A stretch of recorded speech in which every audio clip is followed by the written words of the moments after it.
The Lord be with you. A reading from the Holy Gospel according to Luke.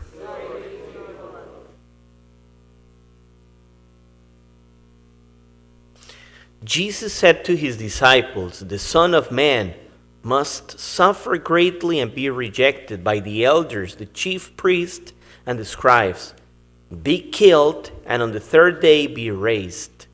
Then he said to all, "If anyone wishes to come after me, he must deny himself, take up his cross daily, and follow me. For whoever wishes to save his life will lose it, but whoever loses his life for my sake will save it. What profit is there for one to gain the whole world, yet lose or forfeit himself?" The Gospel of the Lord.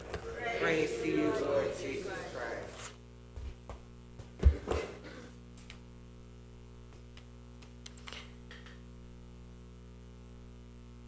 Yesterday, with the Ash Wednesday, we were receiving the sign of ashes in the form of crosses in our foreheads.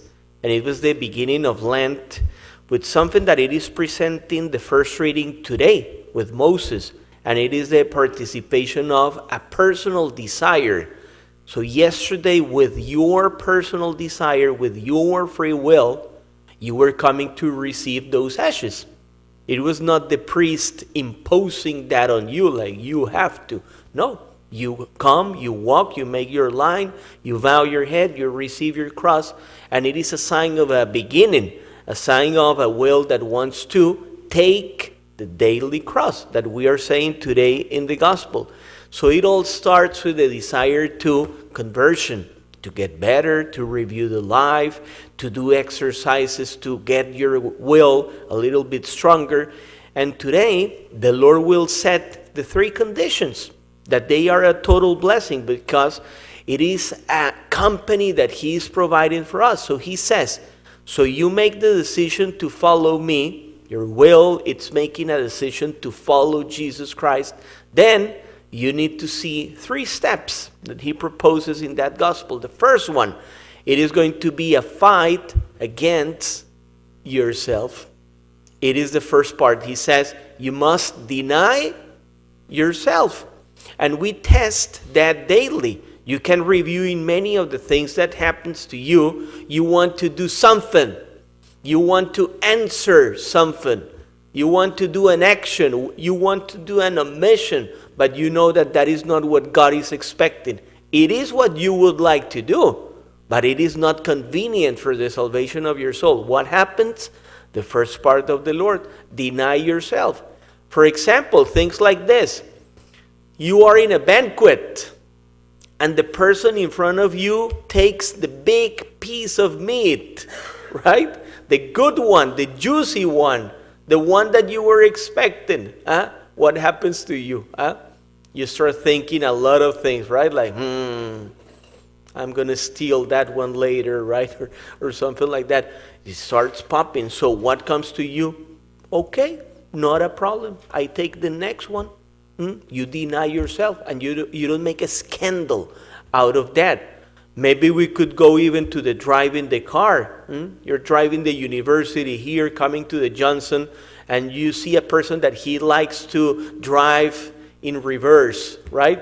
Passing you, right? And you desire to say a lot of things, and you desire to call all the police and do all the things, right? You desire to present and to impose your will. But what happens to yourself? In my bad examples, you deny yourself. We even could go to the examples of home. Maybe your husband, for example, is being a little bit noisy, and you would like to help him remember the last 30 years that you know of him, right?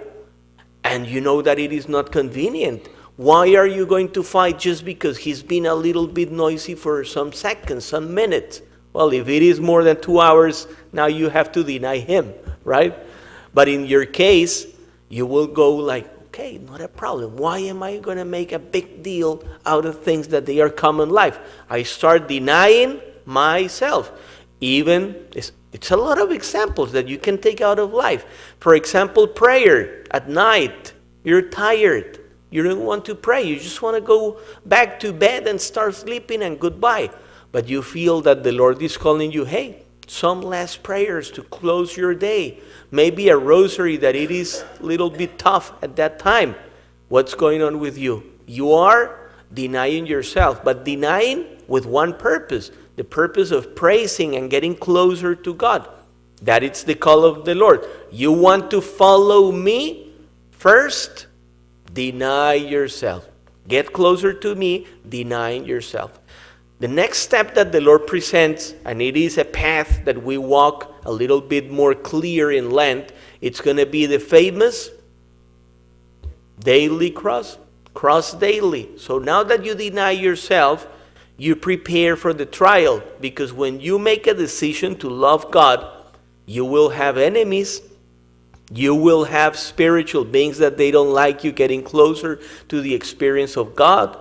And you're going to have sufferings that they will come even from your family. The Lord said that. There will be enmity between father and son, mother and daughter. You will have problems even in your house. Why? Because you're trying to follow the Lord.